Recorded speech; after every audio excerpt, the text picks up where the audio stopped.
ये पढ़ा लिखा आदमी है, बहुत ही मेहनत किया है।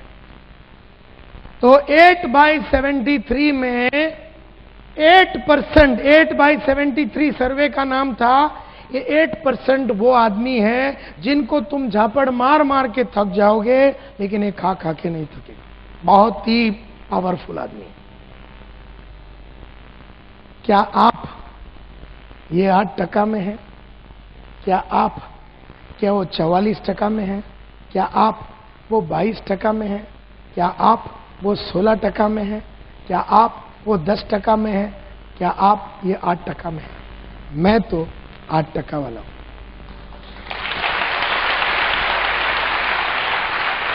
जब मैंने अपनी करियर शुरू की थी, मैं भी 44 वाला था। जब मैंने 1985 में यूरेका फोर्ब्स में जब करियर शुरू की थी, तब मैं भी, जब किसी के घर पे दरा good evening sir, my name is Santosh Nair, वो अगर झापड़ मारता था तो मेरे पास जवाब ही नहीं होता था। कोई फोन पे आदमी को मैं बोलता था मैं आपसे मिलना चाहता हूं, उसने कहा कि मैं नहीं मिलना चाहता हूं, तो मैं आगे बात ही नहीं कर सकता था। लेकिन फिर मैंने फोन के ऊपर बहुत बुक्स पढ़ी, सेल्स के ऊपर मैंने बहुत बुक्स पढ़ी, मार्केटिंग के ऊपर बहुत बुक्स पढ़ी, ऑब्जेक्शन हैंडलिंग के ऊपर मैंने बहुत सारे बुक्स पढ़ी। इतना मैंने, मेरे घर में आओ 425 बुक्स है सेल्स के ऊपर, 425 सेल्स का ऊपर बुक है। मेरे घर में आओ 1290 वीडियो और ऑडियो कैसेट्स है मेरे घर में, बड़े बड़े गुरु लोग के जिन्होंने सेल्स में माहिरी हासिल की। मेरे घर में आइए और मेरे पास पूरा भंडार है सेल्स का। मैं ये हूं, और यहां तक आया अपने ऊपर बहुत एफर्ट डाल के, अपने ऊपर बहुत खर्चा करके, अपना रेगुलर सर्विस करके। जैसे हम गाड़ी का सर्विस करते हैं ना, गाड़ी का सर्विस करते हैं, मोटरसाइकिल की सर्विस करते हैं, हर 2000 किलोमीटर में हम सर्विस करते हैं। कार का सर्विस करते हैं 5000 किलोमीटर में। क्यों सर्विस करते हैं? क्यों हम सर्विस करते हैं गाड़ी का? ताकि वो अच्छा चले, एंड वक्त पे ब्रेकडाउन नहीं होवे, उसका प्रोडक्टिविटी या उसका एवरेज बढ़े। हम लोग जिस गाड़ी पे चढ़ के चलाते हैं, हम उसका सर्विस करते हैं, लेकिन खुद का नहीं करते जो चढ़ के बैठा है। हम लोग किताबें पढ़ना यानी सर्विस करना, ऑडियो वीडियो सुनना यानी सर्विस करना, ट्रेनिंग प्रोग्राम अटेंड करना या सर्विस करना। अभी आपको कोई पेट्रोल पंप में बेच के, खोल के सर्विस तो नहीं कर सकते ना, मतलब जिधर भी खड्डे हैं आपके, उसमें ग्रीस वगैरह डाल के।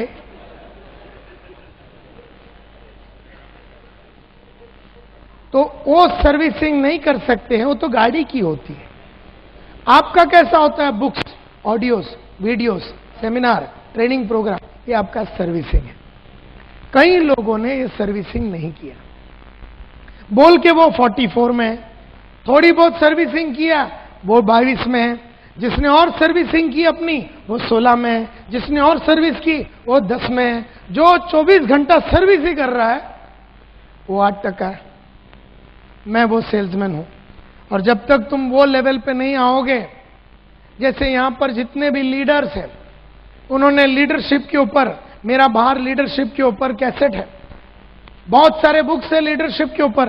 अगर आपने लीडरशिप के ऊपर बुक्स नहीं पढ़ा है, अगर आपने कम्युनिकेशन के ऊपर बुक नहीं पढ़ा है, अच्छी तरीके से अपने ख्याल को कैसे पेश करना है, अपने बदन को कब वापरना है, कहां पर आवाज को उठाना है, कहां गिराना है, कैसे आंखों में देखना है, कैसे लोगों से बात करना, इसके ऊपर अगर आपने पढ़ाई नहीं की, पब्लिक स्पीकिंग के ऊपर आपने पढ़ाई नहीं की, तो आप खाली चिल्लाते रहेंगे, चिल्लाते रहेंगे।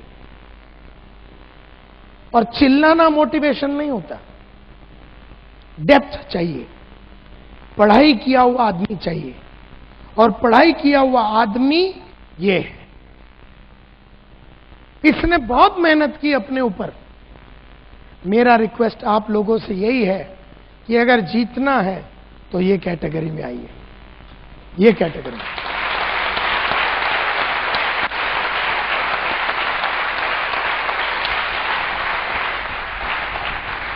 इस कैटेगरी में तो जीत कभी होती ही नहीं।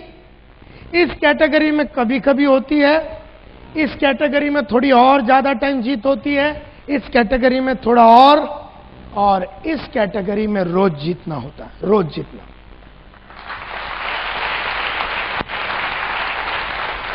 तो 8/73 का 8 तो आपको समझ में आ गया, तो 73 क्या है? 73 क्या है? 8/73 सर्वे में 8% तो आपको समझ में आ गया। ये वो सेल्स के बंदे हैं जिन्होंने अपने आप को इतना मजबूत बनाया है कि किसी भी तरह का आदमी का ऑपोजिशन को और ठुकराहट को ये बहुत ही बढ़िया तरीके से हैंडल कर सकता है।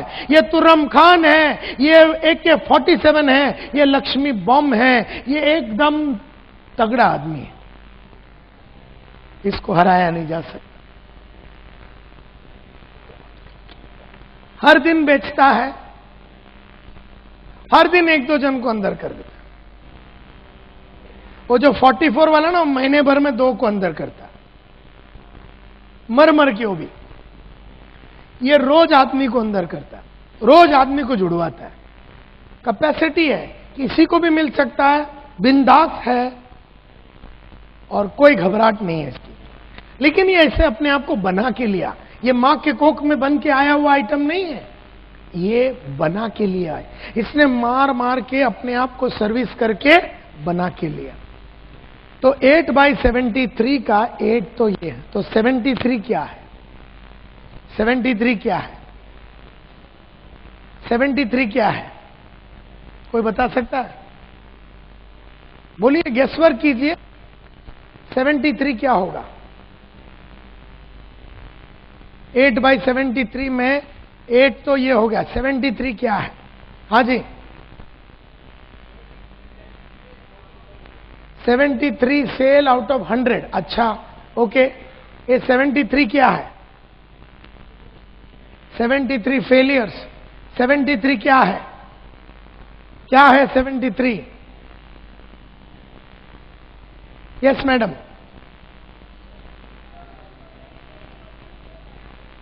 73%।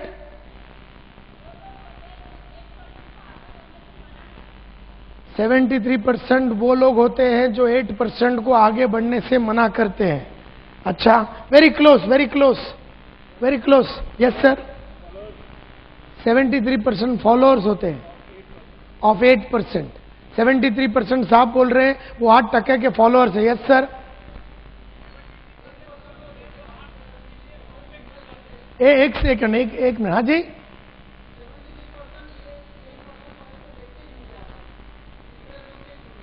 %73 वो लोग हैं जो ये 8% को देके इतने इंप्रेस हो जाते हैं कि वैसे ही जुड़ जाते हैं।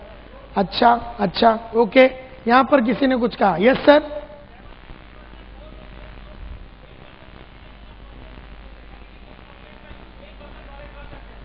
अच्छा। माय डियर फ्रेंड्स, लाइफ का सबसे बड़ा सीक्रेट आज समझ लो। 73% of all genuine customers only buy or allow you to see them after raising a minimum of 4 objections or rejection. यानी खरीदने वाला, जुड़ने वाला, हमारे धंधे में 2 चीज हो सकते हैं, या तो खरीदेगा और फिर खरीद के जुड़ेगा। खरीदने वाला और जुड़ने वाला, खरीदने के पहले और जुड़ने के पहले 4 झापड़ जरूर मारेगा।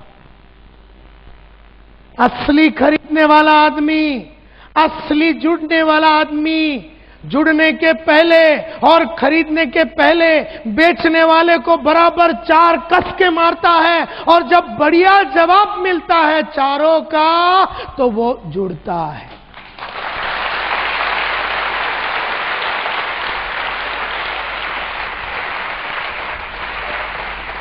आपने भी अपने जीवन में कभी कोई एक भी वस्तु खरीदी नहीं बिना ऑब्जेक्शन के और बिना रिजेक्शन के। अरे मैडम, आपने कभी कोई एक सलवार कमीज अहमदाबाद के गलियों में बिना सेल्समैन को ऑब्जेक्शन या रिजेक्शन दिए बिना नहीं खरीदा। एक साड़ी नहीं खरीदा आपने 2000 रुपया का, क्या आप ऐसे गए दुकान के अंदर, बोले वो साड़ी निकालना पैक करो, किया आपने? मैं बताता हूं साड़ी आपने कैसा खरीदा। यहां बैठे हुए जितने लेडीज है, मेन है, आपको खाली एक एग्जांपल दे रहा हूं। आप गए पानेरी के अंदर, जो भी दुकान का नाम है, हाँ दिखाओ, ये दिखाओ, नहीं वो वाला, ये दिखाओ, ये दिखाओ, पूरा शोकेस उतरवा दिया, नंबर 1। फिर नहीं ये बहुत पतला है, नहीं ये बहुत जाड़ा है, इसका तो रंग जाएगा, इसका तो भाव ज्यादा है, ऐसा वैसा। 2000 रुपया का सलवार कमीज या 1-1500 रुपये का सलवार कमीज लेने के पहले वो सेल्समैन को आपने इतना घुमाया, ये नहीं वो नहीं, और फिर क्या बोलते, सब उतारने के बाद ये 4 निकाल के रखो, मैं आती हूं।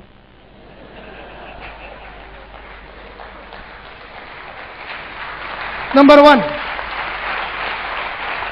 अरे 2000 तो बहुत ज्यादा बोल दिया। 1 डजन केला खरीदने के पहले आपने वो पंडित तक को छोड़ा नहीं। मैं बताता हूं कितना रुपया है इसका, तो वो बोला 20 रुपया। हमारा जो सीजी रोड के वो जो साइड में मार्केट है, उसमें यही केला 17 रुपए का मिलता है। वो पंडित बोलता है नहीं मैडम बहुत बाजार गर्म है, ये है वो। अच्छा नहीं ठीक है, देखो बोलो लास्ट में कितने का देगा? वो बोला नहीं मैडम बहुत बाजार टाइट है, 20 में ही दूंगा। देखो हम तो रेगुलर है, रेगुलर कस्टमर है, मैं रोज आती हूं लेने को। पंडित देखता है, साला बोले इसको तो पहली बार देख रहा हूं। अच्छा कितने में देगा लास्ट? वो बोलता नहीं 20 रुपए में दूंगा। फिर आप बोलते हैं पक्का? वो बोलता पक्का। फिर आप चलने को चालू करते हैं। जब आप चलते हैं, ये वो स्पीड नहीं है जो आपका नॉर्मल है, अभी स्लो हो गया। क्यों स्लो हो गया? क्योंकि अभी उम्मीद में है कि पंडित बुलाएगा। हम में से कई बेशरम लोग, पंडित ने नहीं बुलाया तो हम लोग जाएंगे, बुलाया, बोले नहीं बुलाया। अगर बुलाया होता तो कितने में देता?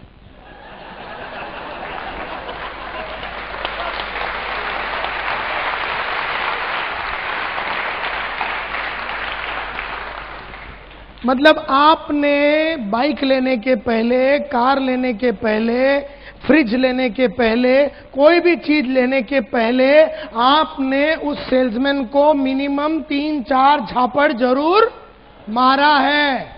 उन सभी सेल्समैनों का आपके ऊपर छाप है जिनको आपने पिछले 30 साल से, 40 साल से बहुत तकलीफ दिया।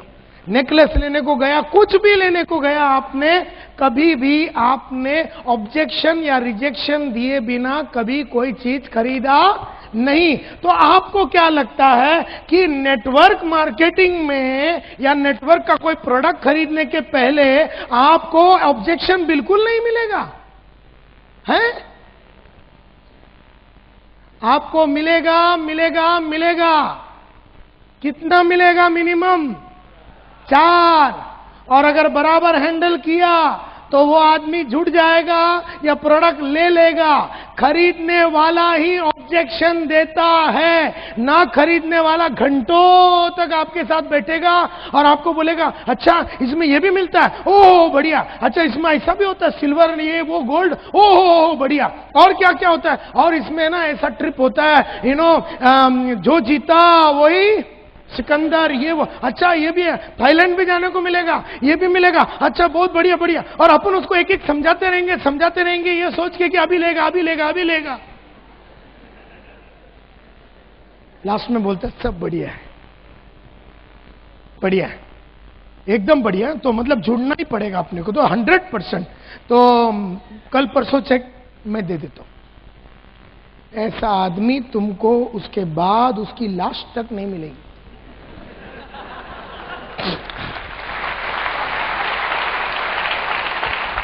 जो तुम्हारा हर बात को मान लिया, हर चीज को मान लिया, हर जुड़ने को एकदम तैयार हो गया, खरीदने को एकदम तैयार हो गया, या तो उसका चेक बाउंस होएगा। अच्छा तुम तो डीडी लेते हो तो सवाल नहीं उठता, अगर चेक लेते हो तो उसका चेक बाउंस होएगा। जो आदमी एकदम फटाफट सब एग्री करता है वो प्रोस्पेक्ट नहीं है बॉस। जो तुम्हारे को तकलीफ देता है, 1 2 3 झापड़ मारता है, वो देख रहा है कि तुम कितने कमिटेड हो, जानकार हो, कितने गहरे हो। आप में से कोई भी इंसान ने कभी भी कोई चीज बिना रिजेक्शन या ऑब्जेक्शन का कभी खरीदा ही नहीं, कभी नहीं खरीदा। जैसे आपको समझो एक फ्रिज लेने का, सैमसंग का फ्रिज लेने का, 40 लीटर मतलब 440 लीटर का सैमसंग का रेफ्रिजरेटर अगर आपको लेना है, फ्रिज लेना है, तो मैं बताता हूं आप कैसे जाते हैं। पहले तो आप दुकान में जाते हैं, तो वहां पर वीडियोकॉन पड़ा हुआ है, बीपीएल है, एलजी है, और यहां पर आए तो सैमसंग का पूरा रेंज पड़ा हुआ है। आप आ गए वो सामने, तो सामने एक पीछे पीछे आपका एक आ गया वो सेल्समैन। अब वो सेल्समैन जो है 8% वाला है समझो, वो आ गया पीछे पीछे, बोले मैडम क्या चाहिए, सर क्या चाहिए आपको। आप बोलते मेरे को सैमसंग का 440 लीटर का मेरे को रेफ्रिजरेटर लेना है। तो बोलता बढ़िया, देखिए ये सामने जो है वो 440 है, ये 440 लीटर का। तो अभी आप अपना चालू करेंगे। कोटा कितना है आपका? कितना झापड़ का कोटा है? 4। अभी देखो आप डांस चालू करोगे। सुना है तुम्हारा जो सैमसंग है उसका सर्विस बहुत खराब है। तुम्हारा बाप ने भी कभी सुना नहीं, लेकिन तुमने छोड़ दिया। अभी प्रॉब्लम किसका है? सेल्समैन का। तुम्हारे को कुछ नहीं, तुमने एक सुरी छोड़ दिया और बोला हमने सुना है, तुमने कभी सुना ही नहीं, हमने सुना है तुम्हारा सर्विस बहुत खराब है। अब ये जो 8% वाला सेल्समैन है, ये बहुत ही तगड़ा सेल्समैन है, इसने तुम जैसे बहुतों को खेला है। बोलता है देखिए मैडम, आप यही चाहते हैं ना आपको कभी कोई तकलीफ नहीं हो आपके सर्विस में, तो मुझे खुशी है बताते पिछले 4 साल से सैमसंग को इंडिया का नंबर 1 कंज्यूमर सेटिस्फैक्शन में अवार्ड मिला है। अवार्ड मिला 4 साल से कि हम सबसे बढ़िया सर्विस देते हैं। और आपको बिल्कुल चिंता करने की जरूरत नहीं, क्योंकि अभी अहमदाबाद में हमने मोबाइल सर्विस उतार दिया, जिसका मतलब है कि मारुति वैन 4 घंटे के अंदर, आपने फोन किया तो 4 घंटे के अंदर हमने सर्विस नहीं दिया तो सर्विस फ्री। तो आप बोलते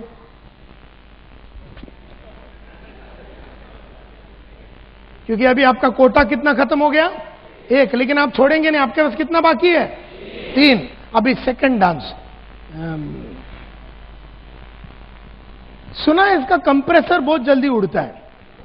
अभी आपको यह भी नहीं मालूम कंप्रेसर अंदर है कि बाहर है। एक प्रॉब्लम किसका है?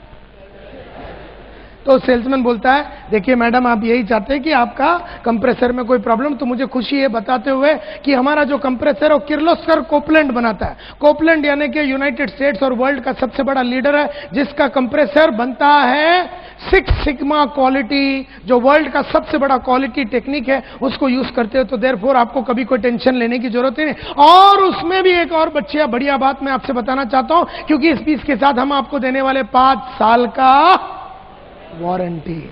आप बोलते हैं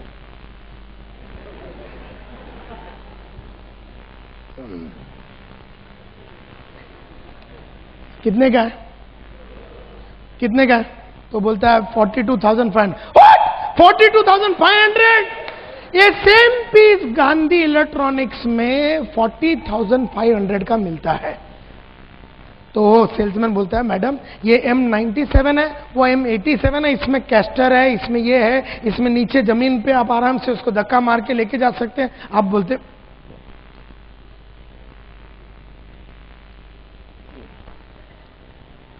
अभी आपका कोटा एकदम खत्म सा हो गया, तो अभी क्या बोलने का? तो अभी आप क्या करेंगे?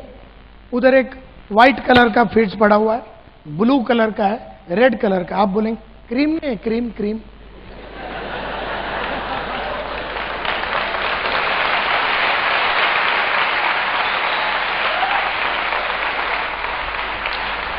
देख रहा है कि क्रीम नहीं है, क्रीम नहीं, क्रीम मतलब वो 4 का कोटा होता है।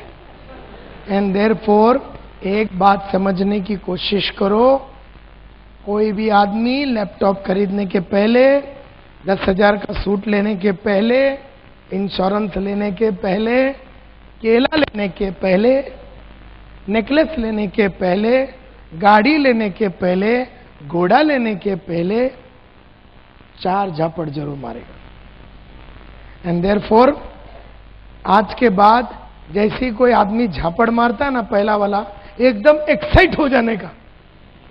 क्यों? उसका कोटा खत्म हो रहा है।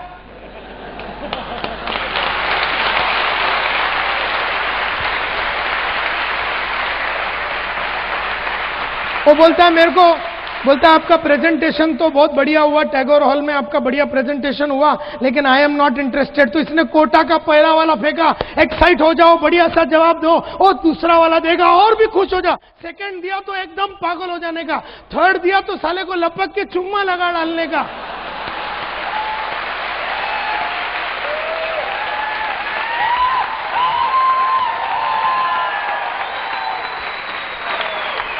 क्योंकि अभी उसका कोटे में सिर्फ एक ही बाकी है। चुम्मा जैसी लगाया ना, बोलता किधर साइन करूं बता दो, चला लपड़ा ही नहीं। सो कहने का मतलब ये है माय डियर फ्रेंड्स, बन जाओ वो 8% वाला, और बन जाओ वो आदमी। Develop the habit of getting rejected. ये बढ़िया आदत है, एकदम फैंटास्टिक आदत है। जिसने ये आदत डाल दी, रिजेक्ट होने की आदत डाल दी, वो आदमी को कभी लाइफ में कोई प्रॉब्लम नहीं होता। So this is a beautiful habit, एकदम बढ़िया हैबिट है ये। Develop the habit of getting rejected. हम में से कईयों को रिजेक्शन अच्छा नहीं लगता, मेरे को तो रिजेक्शन बहुत अच्छा लगता है, क्योंकि जैसा पहला रिजेक्शन, सेकंड, थर्ड, मेरे को मालूम है चौथे में वो आएगा। तो मेरे को तो रिजेक्शन देने वाले तो मेरे को तो उससे में बहुत प्यार है। जो रिजेक्शन नहीं देता ना, जो सब मेरी बात मान लेता है, मेरे को सारा उस पर डाउट रहता है। वो खरीदेगा नहीं, वो खाली एम पण चाहिए, एम चाहिए, थाईलैंड पण, बैंकॉक एम सिल्वर पण, गोल्ड, ओ वेरी नाइस, ये एम करवानो, एंड लिस्ट बनो, ओ वेरी गुड। मारो तो जुड़वानो જ છે, इसका बाप भी जुड़ेगा नहीं साला कभी।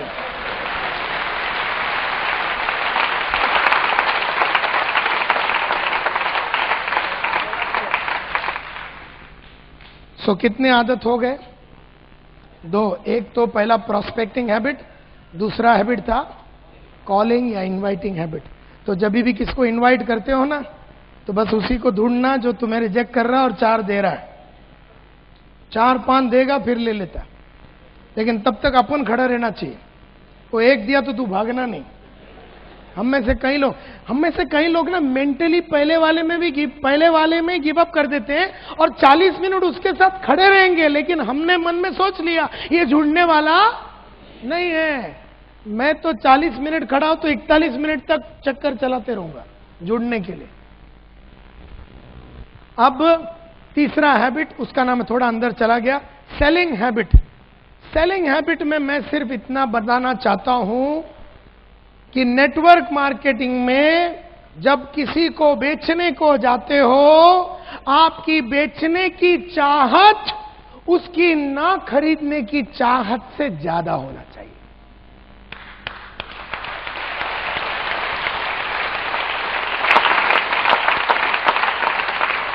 आपकी बेचने की चाहत उसकी ना खरीदने की चाहत से ज्यादा होना चाहिए।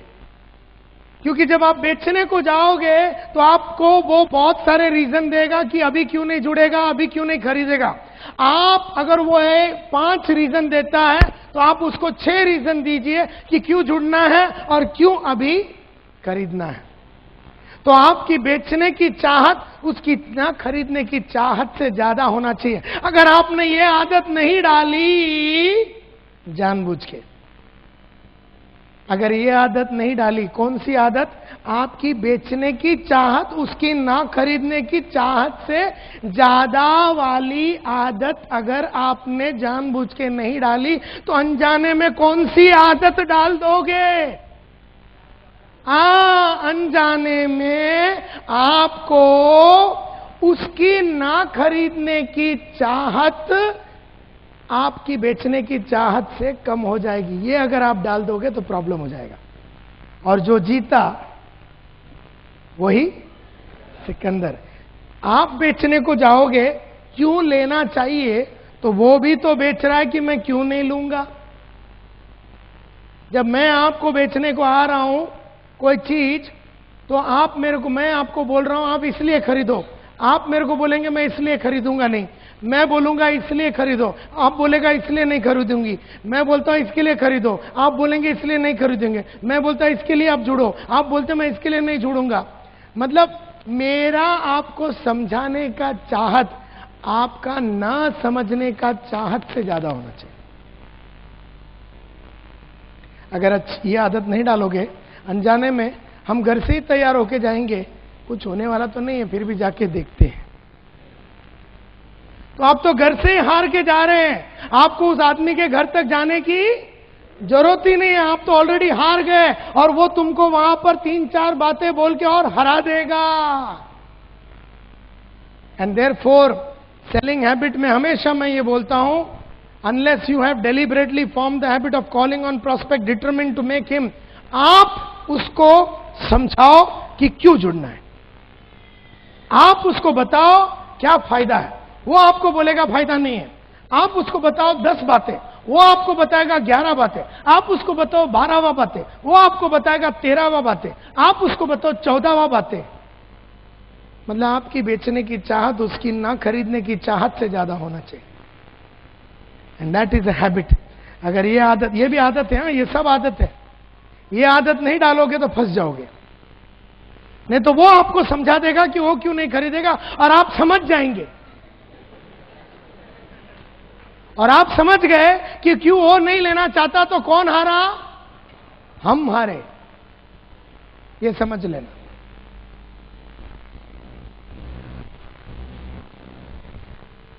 और वर्किंग हैबिट्स का मतलब यह है, इसमें ज्यादा टेंशन नहीं लेने का। वर्किंग हैबिट का मतलब है, अगर पहली 3 हैबिट्स को अच्छी तरीके से पाल लोगे, अगर पहली 3 हैबिट्स को अच्छी तरीके से पाल लोगे, अगर पहली 3 हैबिट्स कौन से habit, prospecting habit, calling habit, selling habit, इसको बराबर पाल लोगे ना, तो ये चौथे वाले का टेंशन लेने का जरूरत ही नहीं है। क्योंकि ये क्या है, ये वाला, ये बस this is nothing but study, preparation, planning. जो आदमी का पहला वाला 3 आदत अच्छा है ना, वो बहुत बढ़िया स्टडी करेगा, बढ़िया प्लानिंग करेगा। जो पहली 3 आदत में अच्छा नहीं है ना, वो ना प्लानिंग करेगा, ना लिस्ट बनाएगा, ना अपना टाइम को ऑर्गेनाइज करेगा, ना अपने एफर्ट को ऑर्गेनाइज करेगा, ना अपना रिकॉर्ड को ऑर्गेनाइज करेगा, ना अपना खुद का एनालिसिस करेगा। ये जो चौथा हैबिट है ना, ये आपको टेंशन लेने की जरूरत ही नहीं। पहला 3 हैबिट आ गया ना, ये ऑटोमेटिक जुड़ जाता है आपके साथ। जब आपका प्रोस्पेक्टिंग हैबिट से एकदम मजबूत है, जब आपका कॉलिंग हैबिट से एकदम मजबूत है, प्रोस्पेक्टिंग की वजह से आपका लिस्ट बढ़िया है, कॉलिंग की वजह से रोज आप आदमी को लेके आ रहे हैं, सेलिंग की वजह से रोज आप आदमी को जुड़ा रहे हैं, और रोज जुड़ा रहे हैं, रोज बेच रहे हैं, मस्ती में धंधा हो रहा है, तो क्या आप प्लानिंग करोगे या नहीं?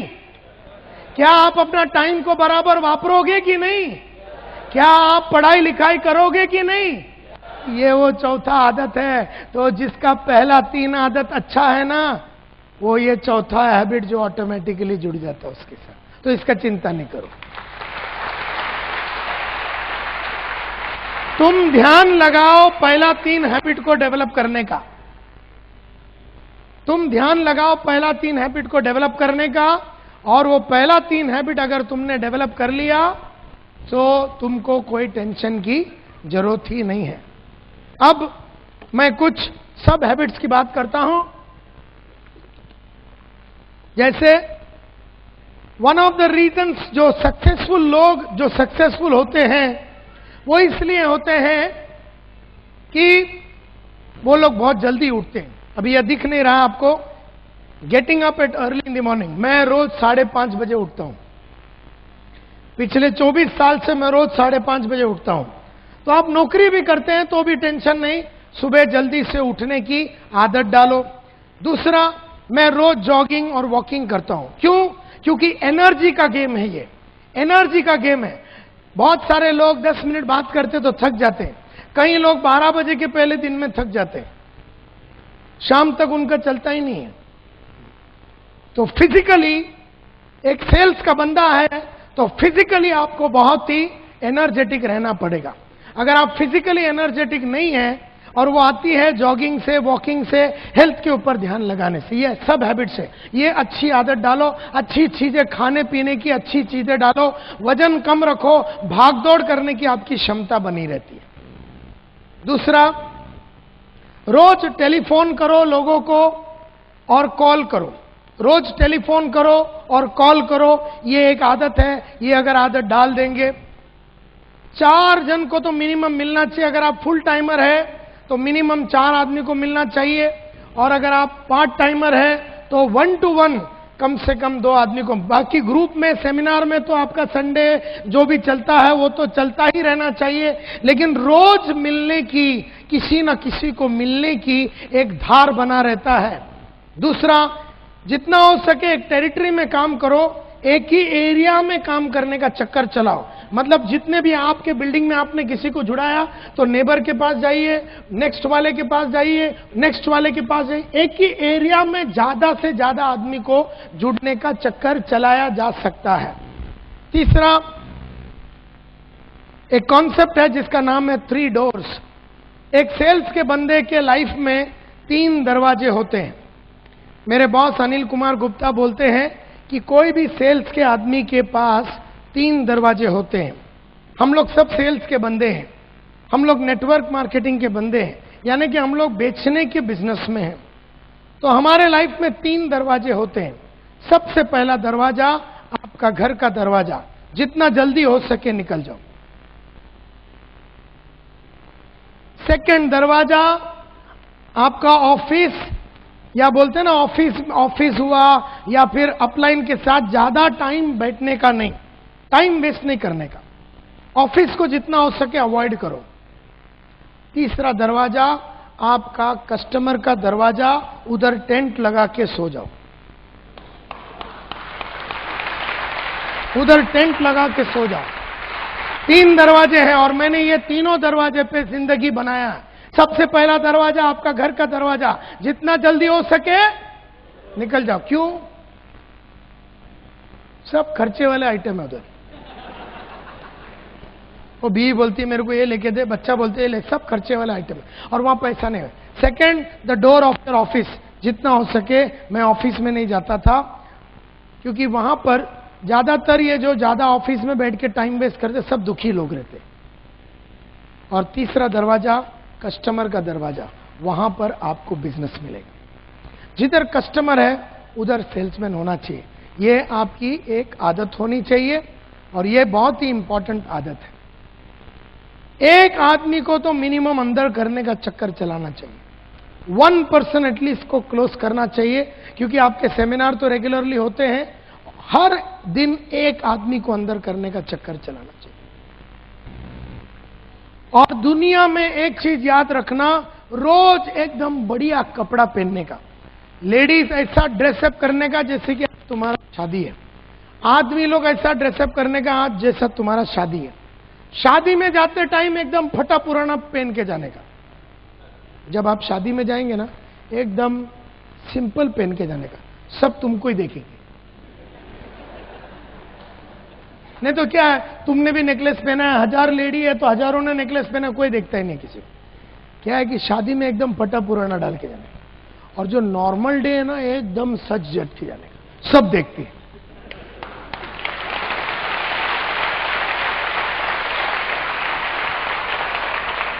सब देखते, सब तो मेरा ये फॉर्मूला रहा है। जब भी मैं बिजनेस में जाता हूं, I am very well dressed. जब मैं शादी विधि पे जाता हूं, एकदम सिंपल।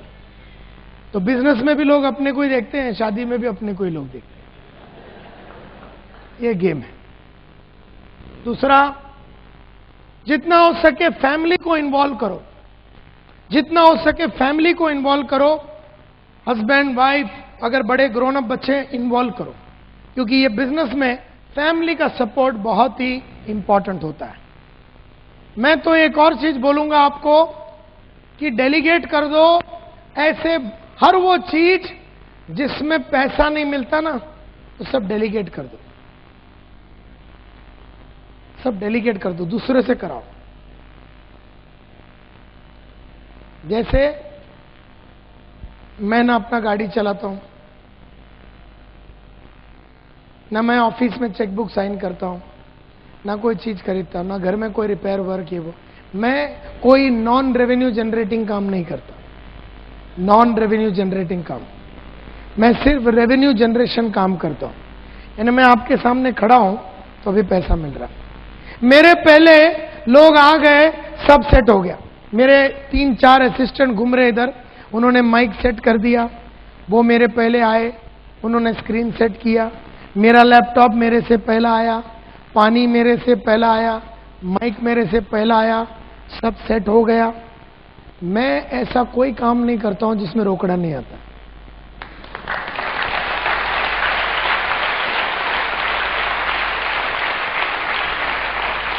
नहीं तो नायर साहब पहले आ रहे हैं, ये तो वही बात हो गई, आशा भोसले आज शाम को यहां गाने वाली है, तो सुबह बेचारी आ गई है हॉल में, पहले तो हॉल साफ कर रही है, बाद में बाथरूम साफ कर रही है, बाद में वो सब इक्विपमेंट वगैरह लगा रही है, माइक टेस्टिंग वगैरह सब खुद कर रही है।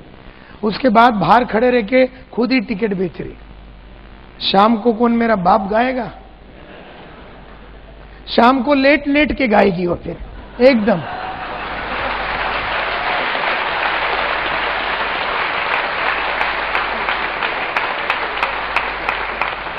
आशा भोसले को पैसा मिलता है गाना गाने के लिए, नायर साहब को पैसा मिलता है गाना गाने के लिए, तुमको पैसा मिलता है गाना गाने के लिए। गाना अच्छा गाओ, दुनिया भर का फालतू चीजें करके थक न जाओ।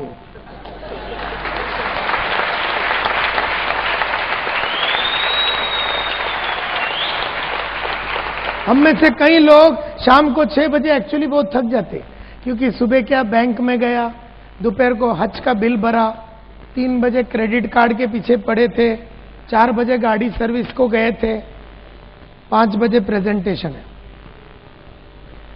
मैकेनिक के मफत देंगे अपन, समझा कि नहीं? और तुम साला गुजराती लोग को कीड़े ज्यादा ही होते हैं।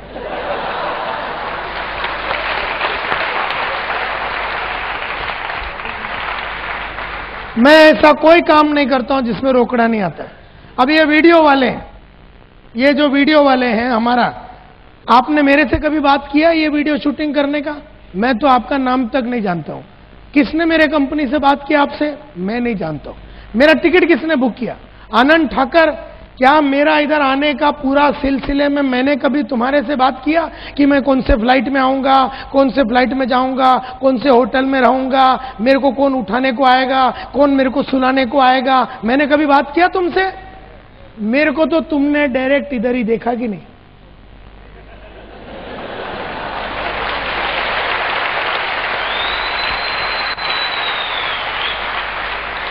मेरा पेमेंट, मैंने आपसे पेमेंट का बात किया, ये डेट के बारे में मैंने आपसे बात किया? मैं तो खाली रोकड़ा।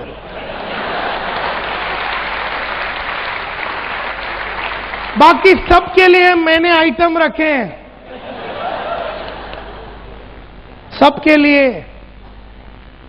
अरे यहां तक के अभी आपने अगर मेरे को विजिटिंग कार्ड दिया, जैसा अभी आपने मेरे को यहां पर विजिटिंग कार्ड दिया, नीरव भाई ने मेरे को विजिटिंग कार्ड दिया, समझो, तो मैंने ये विजिटिंग कार्ड जो है ना, ये मोबाइल में मैं एंट्री नहीं मारता, मैं खाली विजिटिंग कार्ड। प्रवीण, मालूम है तेरे को ये टेक्निक?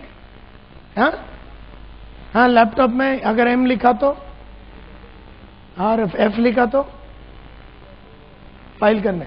मेरा पर्सनल असिस्टेंट है किरण, मेरा पर्सनल असिस्टेंट है किरण बंबई में। अब मैं कार्ड पे, ये नीरव का कार्ड में लिखूंगा एम, एम लिखूंगा और मेरा पर्सनल असिस्टेंट को दूंगा, किरण बालू नायक। अब ये पूरा डिटेल वो मोबाइल में एंटर करेगा। नीरव, वो मोबाइल लेगा मेरा, उसमें लिखा नीरव NIRAVPATEL, ये नंबर, इसमें रोकड़ा नहीं आता बॉस।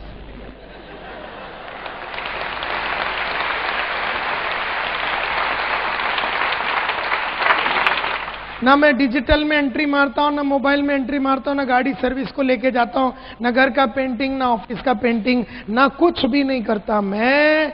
मेरा बस चले तो मैं नंगा होके खड़ा हो जाऊं, कोई मेरे को नहला के देवे तो 2000 उसको भी दूं।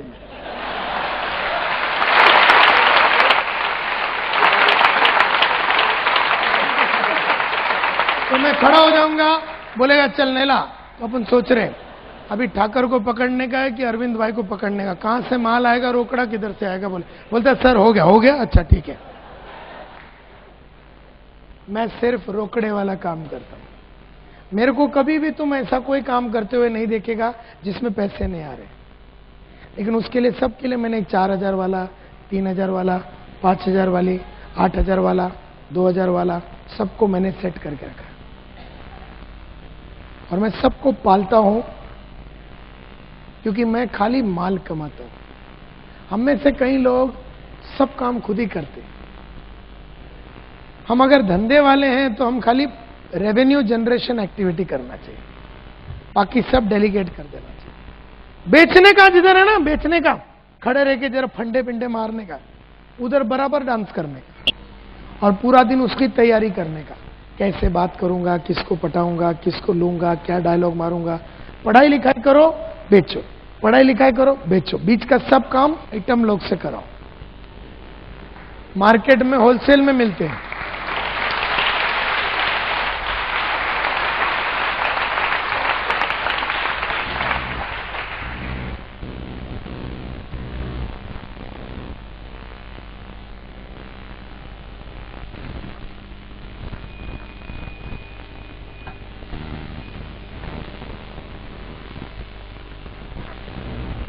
सो मेनी ट्रेनिंग प्रोग्राम्स हुए हैं आपके लाइफ में, बहुत सारे ट्रेनिंग प्रोग्राम हुए, सो मेनी ट्रेनिंग प्रोग्राम्स, बहुत सारे सेमिनार्स हुए, बहुत सारे मोटिवेशनल पेप टॉक हुए।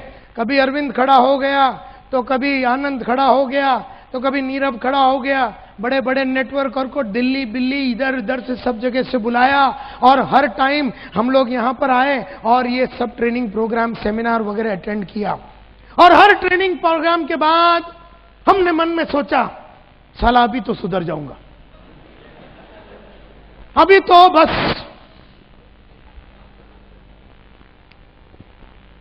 बस सर, आनंद साहब लिख लो। ये महीने से आपने बराबर मेरे को आज समझाया कि पिछले 3 महीने से मैंने काम नहीं किया, लेकिन आपका आज का जो टॉक था ना आनंद भाई, हिला डाला। बस ये महीने से 10-10 आदमी को मैं जोड़ने वाला है। आप लिखो।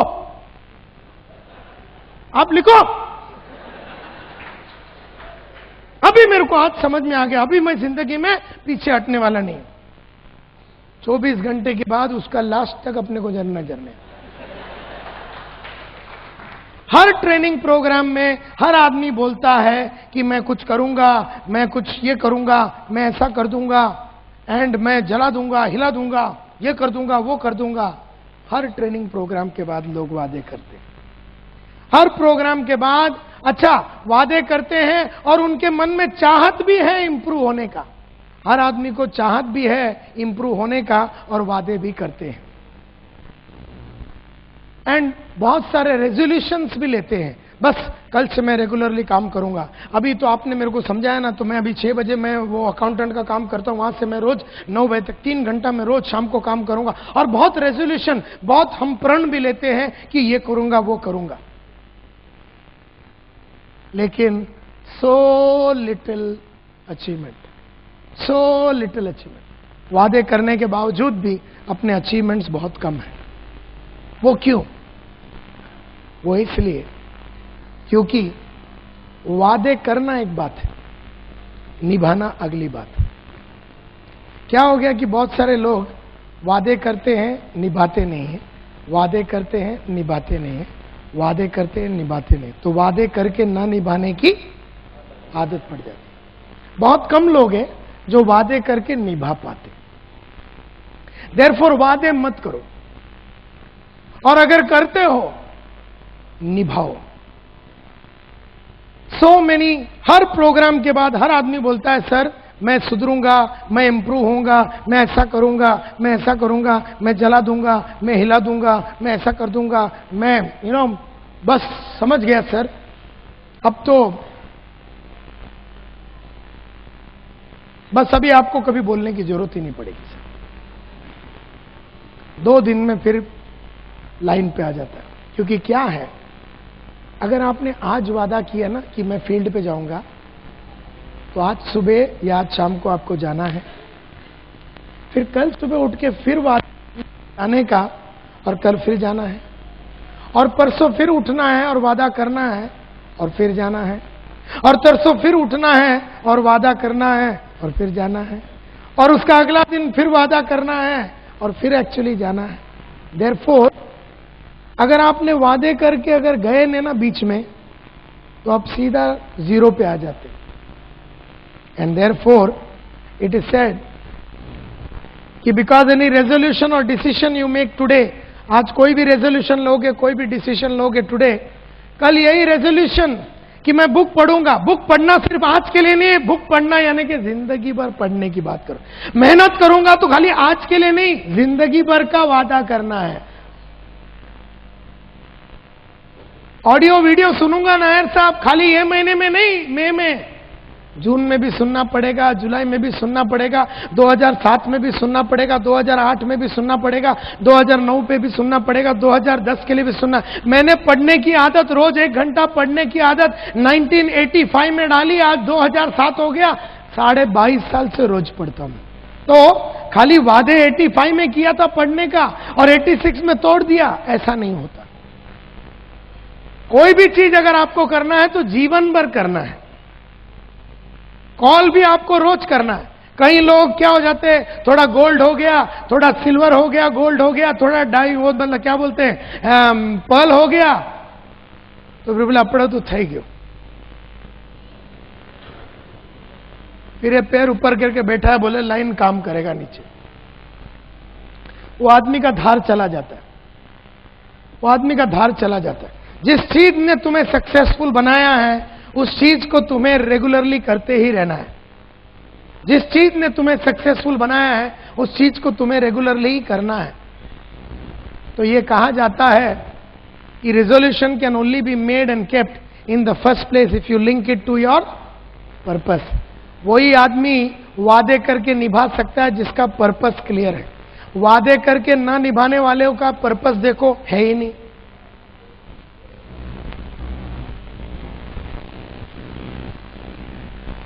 Purpose must B big. Purpose बड़ा होना चाहिए, पर्पस छोटा नहीं होना चाहिए। पर्पस सेंटिमेंटल होना चाहिए, पर्पस इमोशनल होना चाहिए, यानी कि दिल की बात होनी चाहिए। Purpose must be continuous, purpose continuous होना चाहिए। एक के बाद एक, एक के बाद एक, एक के बाद एक, एक के बाद एक, एक के बाद एक, एक के बाद एक, एक के बाद लाइन से ऐसा 5 साल में कम से कम 30 पर्पस लाइन से लगे हुए। ऐसा पर्पस होना चाहिए। ये नहीं कि अपने कोई घर लेने का, 2 बेडरूम हॉल किचन लेने का, एक पर्पस। और क्या हो जाता है, बहुत मेहनत करके नेटवर्क में बहुत मेहनत करके बहुत एफर्ट डाल के इधर उधर भाग बैठ के एक घर ले लिया। घर ले लिया तो इसका जूस निकल गया, इसका वारंटी खत्म हो गया, क्योंकि इसके पास अगला क्या करने का कुछ मालूम ही नहीं है, और फिर ये रडार से निकल जाता है। सो पर्पस मस्ट बी कंटिन्यूस। जैसे जब मैं सेल्समैन था तो मैंने बोला मेरा अगला पर्पस है कि मैं बनूंगा ग्रुप लीडर। जब मैं ग्रुप लीडर बना, मैंने अगला पर्पस रखा कि मैं सेल्स सुपरवाइजर बनूंगा। तब मैंने अगला पर्पस रखा कि मैं ब्रांच मैनेजर बनूंगा। फिर मैंने अगला पर्पस रखा कि मैं डेप्यूटी डीएसएम बनूंगा। फिर मैंने अगला पर्पस रखा कि मैं डीएसएम बनूंगा। फिर मैंने अगला पर्पस रखा कि मैं आरएसएम में डीएसएम सीनियर डीएसएम बनूंगा। फिर मैं अगला पर्पस रखा कि मैं रीजनल मैनेजर बनूंगा। फिर मैं अगला पर्पस रखा कि मैं डीजीएम बनूंगा, डीजीएम।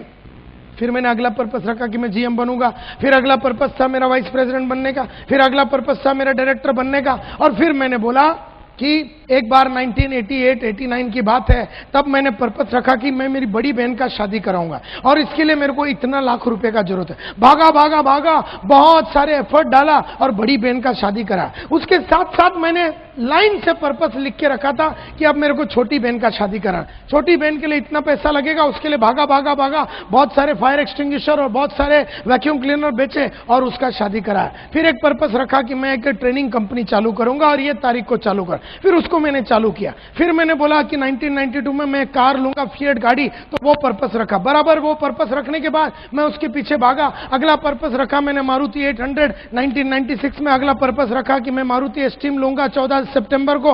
अगला पर्पस रखा कि मैं सोनाटा लूंगा, ये दोनों गाड़ी रखूंगा, ये सोचा। और उसके बाद मैंने बोला मर्सिडीज बेंज लूंगा 29 सितंबर को। अगला पर्पस है कि तीनों गाड़ी को रखना है। और फिर मैंने 1998 में मैं जब अपने फादर के साथ रहता था तो मैंने एक 2 बेडरूम हॉल किचन 26.5 लाख में लिया। जो दिन मैंने वो गाड़ी खरीदा, मतलब घर लिया, मैंने अपनी बीवी को बोला अगला पर्पस क्या है। उसने बोला मेरे को 15 लाख रुपया दे दे और मैं घड़ी बढ़िया सा इसको घर को बनाऊंगा। 26.5 लाख का घर लिया और 15 लाख रुपया ऊपर से कमाना था।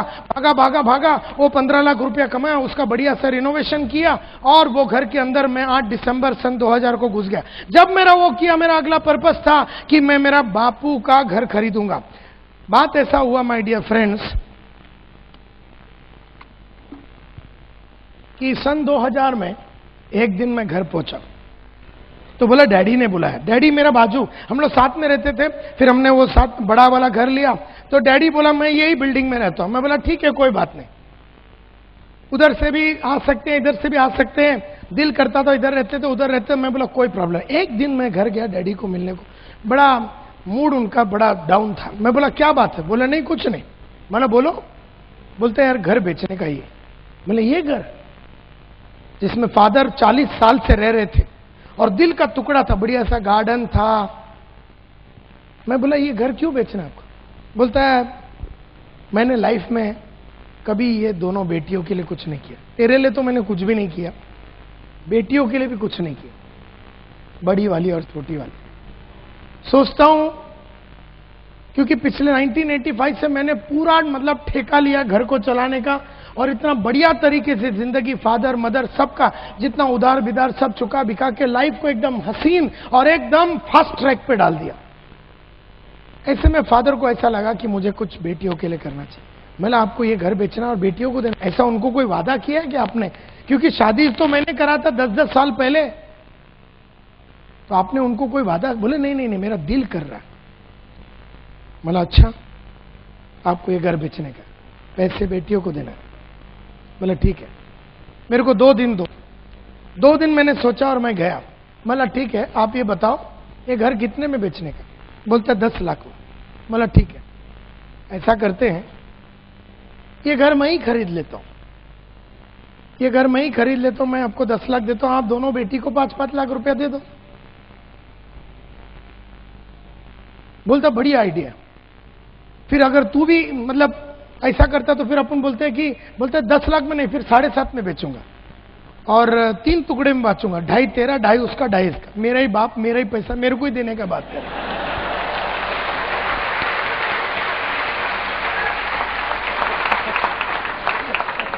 मैं बोला ठीक है, तो 7.5 में आप मेरे को बेचो, तो यानी कि 2.5 लाख मेरे को बड़ी और छोटी को देना है, बराबर। बोले ठीक। और मैंने थोड़े दिन में काम करके पैसे कमा के 10-15 दिन में मैंने पैसे कमाए और फादर को जाके मैंने 5 लाख दिया, जो उन्होंने बड़ी बहन को दे दिया और छोटी बहन को दे दिया। घर अभी भी उनके नाम पे है। अगर कल मेरा बापू बोलता ना मेरे को ये घर बेचने का, मैं फिर खरीदेगा और फिर उनके नाम पे रखेगा। और परसों अगर उसको वापिस बेचने का, मैं फिर अपने बाप के लिए इतना नहीं किया तो साला अपन लोग घूम के क्या फायदा।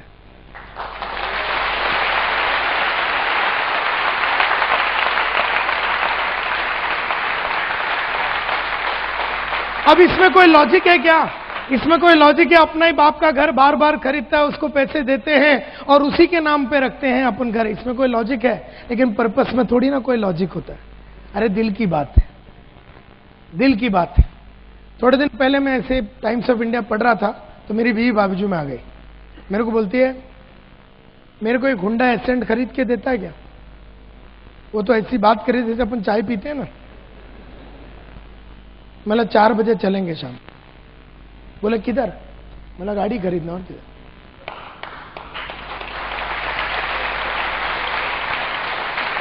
अरे अगर उसको दिल किया 10 बजे तो शाम को 4 बजे डिलीवरी होना चाहिए, नहीं तो अपन साला मर्द बन के काय को घूम रहा है। यानी अपने बीवी और बच्चों का सपनों को पूरा करने का ताकत रखना चाहिए। फिर मैंने बोला अभी मैं एक ऑफिस खरीदूंगा, ताबड़तोड़ मैंने एक ऑफिस खरीदा, 26.5 लाख रुपए का। फिर मैंने बोला इसके ऊपर मैं 10 लाख रुपया खर्चा करूंगा और ये तारीख को मैं इनॉग्रेट करूंगा। फिर मैंने अभी मैंने एक ऑफिस का, मैंने बहुत टाइम पहले सोचा था कि ये तारीख को 30 मई के पहले, मैं 30 मई को मैं अपना एक नया ऑफिस खरीदूंगा। काफी दिन पहले ही मैंने वो ऑफिस 60 लाख रुपए में खरीद लिया, अभी रिनोवेशन चालू है। फिर मैंने बोला कि मैं खुद तो वर्ल्ड में पूरा ट्रैवल किया है, लेकिन अभी वर्ल्ड में सबको लेके घूमने, वो सब तारीख तय हो गया है। और उसके बाद मैं जब एक जमाने में मेरा इंश्योरेंस सिर्फ 25,000 रुपए का था, 1997 में मैंने पर्पस रखा कि 4 करोड़ रुपए के लिए मैं अपने आप को इंश्योर करूंगा। तो आने वाला 4 साल में भागा और वो अभी मेरा 4 करोड़ रुपए का इंश्योरेंस है। फिर मैंने बोला 5 लाख रुपए मुझे दिन में कमाना है एक दिन। फिर मैं भागा, वो पर्पस पूरा किया। फिर मेरे को रिटायरमेंट के दिन 5 करोड़ रुपया कैश में चाहिए, और वो कैश का बंदोबस्त करने के लिए मैं हर महीना 1 लाख रुपया सिस्टमैटिक इन्वेस्टमेंट प्लान में डालता हूं। अगले साल से 2 लाख रुपया डालूंगा, उसके अगले साल से हर महीना 3 लाख, उसके अगले साल से 4 लाख, उसके अगले साल से हर महीने में 5 लाख रुपया मैं डालूंगा। इस तरह से 1.8 करोड़ पूरा कैलकुलेशन किया हुआ है। फिर मैंने रहेजा क्लासिक क्लब में 3 लाख रुपया देके मेंबरशिप लिया, ये मेरा अगला पर्पस था। उसके बाद अभी मेरे को ये नेशनल कंपनी बनाना है, अपनी कंपनी को पूरी इंडिया में सब जगह पे फैलाना है, और फिर उसके बाद इसको इंटरनेशनल कंपनी करना है, ये अगला पर्पस है। उसके बाद मुझे एक फार्म हाउस लेना है। उसके बाद मेरे को स्मार्ट सेल्समैन क्लब बोल के एक सेल्समैन लोग के लिए क्लब चालू करना है। उसके बाद अभी मैंने एक 4 बेडरूम हॉल किचन खरीदा, ये मैंने बाद में लिखा। और उसके बाद इस तरह से पर्पस एक के बाद एक के बाद एक के बाद एक के बाद एक के बाद एक के बाद ऐसा लाइन से।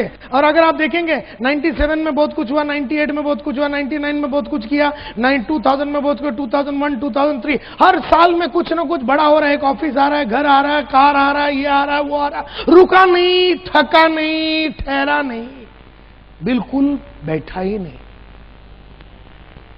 You see my dear friend, the things I give to my father, my mother, जो चीजें मैं अपने माँ बाप को देता, मेरे फादर ने मन में सोचा मैं विदिन 1 आवर डिलीवरी कर देता हूं।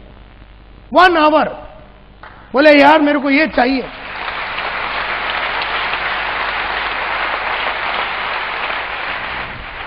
The things I give my wife and my children. मेरे थोड़े दिन पहले बच्चे ने बोला पप्पा मैंने नैनीताल नहीं देखा। मैंने अगला फोन उठाया, मैंने कृष्णा एडवेंचर्स, प्रयाग जोशी बोल के जो ट्रैवल एजेंट है, मतलब प्रयाग, और मैंने कैलेंडर निकाला कब मेरे पास 10 दिन है। मैंने बोला ये 10 दिन चलेंगे? बोले हाँ चलो Nainital.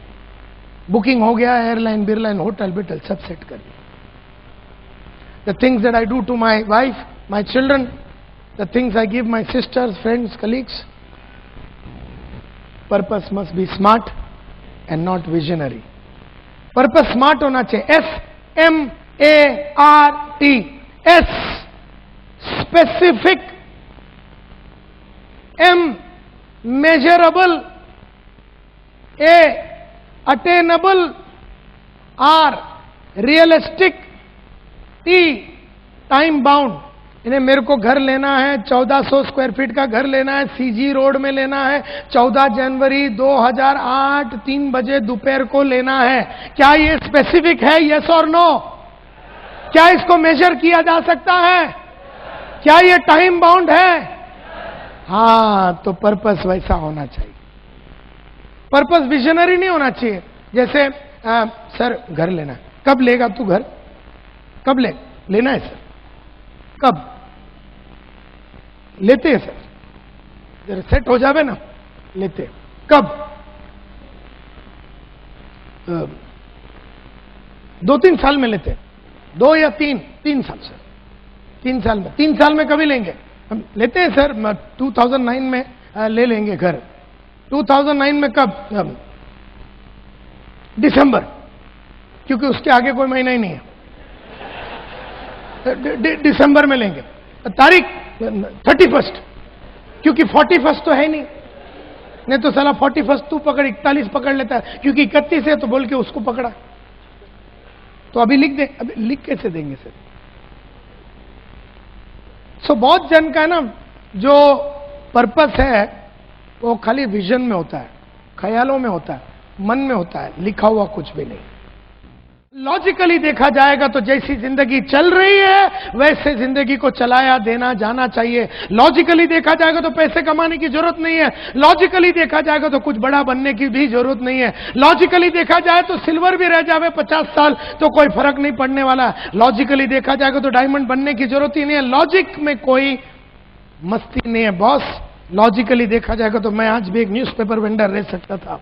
Purpose must not be logical. Purpose logical नहीं होना चाहिए, क्योंकि there is no inspiration in logic. Logic में कोई इंस्पिरेशन नहीं है, because there is no courage in logic. Logic में कोई करेज नहीं, अपने काबिलियत का एक्सप्लॉइटेशन नहीं होता। लॉजिक में देर इज नो हैप्पीनेस।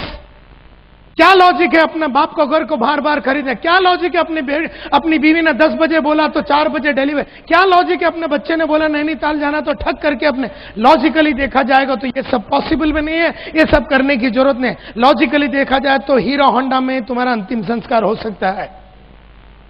लॉजिकली देखा जाएगा तो अगला गाड़ी लेने की कोई जरूरत नहीं। लेकिन फिर लॉजिक में अपने ताकत का इस्तेमाल भी तो नहीं होता है, अपने में कैपेसिटी है इसका मालूमात भी तो नहीं होता। सिर्फ लॉजिक में सेटिस्फैक्शन होता है। There is only satisfaction in logic. मेरे को एक ही लॉजिक समझ में आया है लाइफ में। मैं लास्ट में इतना ही बोल के कंक्लूड करना चाहता हूं कि मेरे को एक ही लॉजिक समझ में आया। The only logic that I have understood is that the more I do for my wife, the more I do for my sister, the more I do for my father, the more I do for my mother, the more I do for my staff, the more I do for my business partner, the more I do for my upline, the more I do for all of them, the more I do for myself.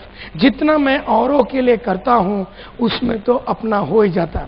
अपनी बीवी का गाड़ी खरीद के देने के चक्कर में मेरा मर्सिडीज तो आ ही जाता है। अपने बाप का सुकून देने के चक्कर में मेरा ऑफिस तो आ जाता है। अपने डाउनलाइन और अपने बिजनेस पार्टनर्स, अपने साथ जो जुड़े हुए बिजनेस पार्टनर्स के लाइफ को बनाने में अपना लाइफ तो ऑटोमेटिकली बन जाता है। अपने अपलाइन के लाइफ को बनाने के चक्कर में अपना लाइफ तो बन जाता है। अपना बाप का और बीवी का और बच्चों का, स्टाफ का और अपने साथ जुड़े हुए स्टाफ का और लोगों के साथ उनका लाइफ को बढ़िया बनाने के चक्कर में अपना लाइफ तो बढ़िया बन ही जाता है।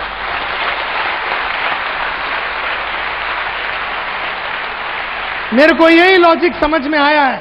The more I do for my upline, जितना मैं अपना अपलाइन के लिए करूंगा, जितना मैं अपना बिजनेस पार्टनर्स के लिए करूंगा, उतना मैं अपने लिए कर रहा हूं। देयरफॉर मैं कभी घबराता नहीं हूं ज्यादा काम करके ऊपर वाले को माला माल बनाने के, क्योंकि ऊपर को माला माल बनाने के चक्कर में मैं ऑटोमेटिकली माला माल बन ही जाऊंगा।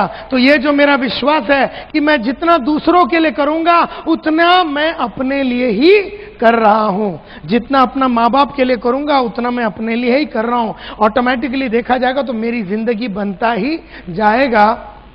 एंड देयरफॉर एक ही चीज मैं बोलना चाहता हूं अंत में, unconditionally surrender yourself to your purpose.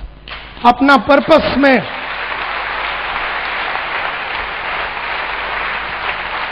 Unconditionally अपने पर्पस को सरेंडर कर दो। जो भी आपका पर्पस है, अगर आपका पर्पस है डायमंड बनना, अगर आपका पर्पस है कि आपके नीचे वाला 2 आदमी को रूबी बनाना, अगर आपका पर्पस है कि 3 आदमी अपने नीचे जो भी है उसको एमरल्ड बनाना, अगर आपका पर्पस है एक बंगला खरीदना, अगर आपका पर्पस है कि औरों का जिंदगी बनाना, जो भी आपका पर्पस है, घर लेना, गाड़ी लेना, ट्रिप पे जाना, जो भी आपका पर्पस है, अनकंडीशनली आपको अपने आप को सरेंडर करना है। कोई कंडीशन नहीं डालना।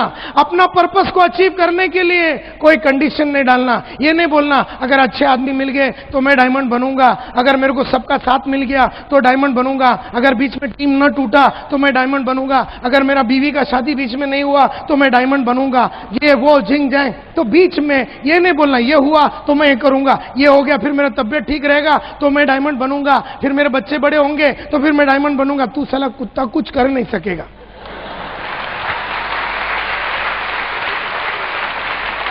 क्योंकि करने के पहले ही तूने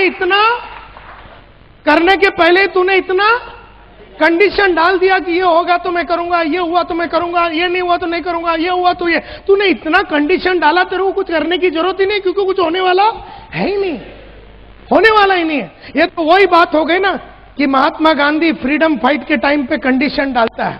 जरा ध्यान से सुनो, गांधी जी का पर्पस क्या था?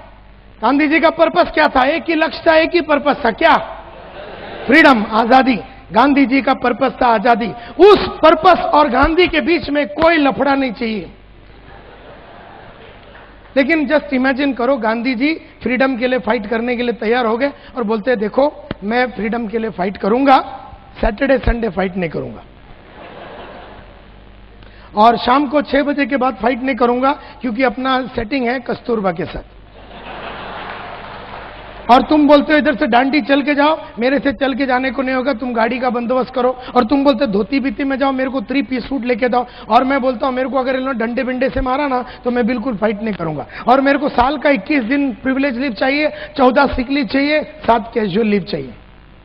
तुमको क्या लगता अपने को फ्रीडम मिलता? क्योंकि गांधी ने अगर इतना कंडीशन डाला कि शाम को कस्तूरबा को मिलना है, 6 बजे के बाद नहीं करूंगा, संडे फाइट नहीं करूंगा, सैटरडे फाइट नहीं करूंगा, काय का फ्रीडम मिलता था अपने को? तो फ्रीडम के लिए कंप्लीट सरेंडर लगता है। मैं ये नहीं बोलता हूं कि तुम इस देश का फ्रीडम के पीछे फाइट करो, कम से कम साला खुद का फ्रीडम के लिए तो फाइट कर।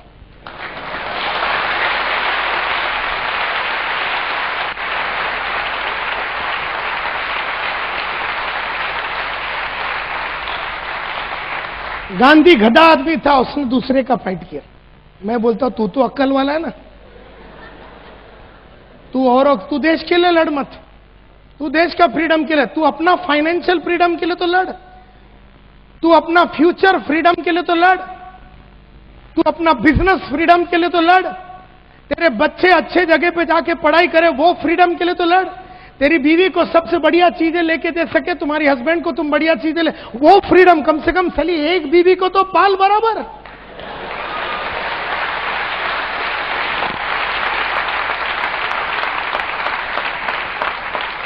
अरे एक को तो पेरिस दिखा, अरे एक को तो सिंगापुर दिखा, अरे एक को तो एक गाड़ी लेके दे। अपने बच्चों के लिए तो कर, औरों का तू छोड़ दे, अभी टेंशन मत ले, कम से कम अपना फ्रीडम के तो लड़। So unconditionally surrender yourself to your purpose. Unconditional, कोई कंडीशन मत डालो। धूप रहेगा तो मैं काम नहीं करूंगा, ठंडी रहेगा तो ये होएगा, बाढ़ आया तो नहीं करूंगा, ये ट्रेन चालू नहीं है तो मैं करूंगा नहीं, बस चालू नहीं है तो मैं करूंगा नहीं, विरार से बंबई में वो अभी ब्लॉक चालू है रेलवे तो मैं लेट आऊंगा। Don't put any conditions, don't put any conditions. कोई भी जो टारगेट है, कोई भी जो लक्ष्य है, कोई भी जो आपका पर्पस है, उसके और आपके बीच में किसी तरह का कंडीशन नहीं चलेगा। जब आपने कंडीशन के बिना अपने आप को सरेंडर कर दिया जैसे गांधी जी ने किया, तो आपका जीवन का फ्रीडम आपको नजर आने को चालू हो जाएगा। और ये सब चीज करने के लिए एक स्पिरिट ऑफ ए फाइटर लगता है। आपके अंदर वो फाइटर है। आप यहां पर बैठे हुए 1200 लोगों के अंदर वो फाइटर का स्पिरिट है। हर इंसान को भगवान ने बनाया था लड़ने के लिए और जीतने के लिए। आदमी ने अपने आप को निकम्मा बना दिया कंडीशन डाल डाल के। अपने अंदर वो स्पिरिट है। यहां बैठा हुआ हर आदमी डायमंड बन सकता है। यहां बैठा हुआ हर इंसान महीने का 2 से 3 लाख रुपया कमा सकता है। यहां बैठा हुआ हर इंसान की बीवी को सब कुछ अचीवमेंट हो सकता है। यहां बैठा हुआ हर इंसान का बच्चे सबसे बढ़िया कॉलेज और स्कूल में जा सकता है। यहां बैठा हुआ हर इंसान हर वो सपना, हर वो चाहत को पूरा कर सकता है जो उसके दिमाग में और दिल में आवे। यहां बैठा हुआ हर इंसान के अंदर एक फाइटर का स्पिरिट है। जावेद अख्तर का रोटोमैक पेन का एड मेरे को याद आता है। जब उसने, वो पेन का नाम था फाइटर, जब जावेद अख्तर ने यह कहा था कि फाइटर हमेशा जीतता है। जिंदगी है तो ख्वाब है तो मंजिलें हैं, मंजिलें हैं तो फासले हैं, फासले हैं तो रास्ते हैं, रास्ते हैं तो मुश्किलें हैं, मुश्किलें हैं तो हौसला है, हौसला है तो विश्वास है कि फाइटर हमेशा जीतता है, हमेशा जीतता है।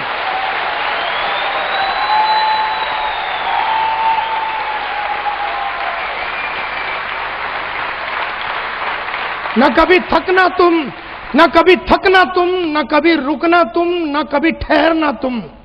कभी नहीं थकना, कभी नहीं रुकना, ना फिजिकली, ना इमोशनली, ना साइकोलॉजिकली, ना स्पिरिचुअली, ना इमोशनली, कभी थकना नहीं। अपने आप के अंदर इस तरह का जुनून और आग भरो, क्योंकि आग कभी ऊपर के तरफ ही जलती है। कभी आग को देखा है नीचे की तरफ जलते हुए? कुछ भी डालो वो ऊपर ही जाती है। उसमें केरोसिन डालो तो ऊपर जाती है। अपने आप को ऐसा बना दो कि अपना अंदर जितना नॉलेज हो सके भर डालो, जितनी अच्छी काबिलियतें हो वे भर डालो, जितनी अच्छी अच्छी आदतें सब भर डालो। जितनी अच्छी चीजें भरोगे वैसा आप आग में तकते रहोगे। और आग ही आग में जब आदमी तकता है और जब तब के वो बड़ा इंसान बनता है, तभी वो एक रोल मॉडल बनता है। उसको देख के दूसरे उसके माफत बनने की चाहत को पैदा करता है। आपको मिलने के बाद लोगों के मन में इस तरह का विश्वास आना है कि मुझे इस इंसान के माफत बनना है, और आप लोग सब कर सकते हैं, ऐसा मेरा 100% विश्वास है। Thank you very much.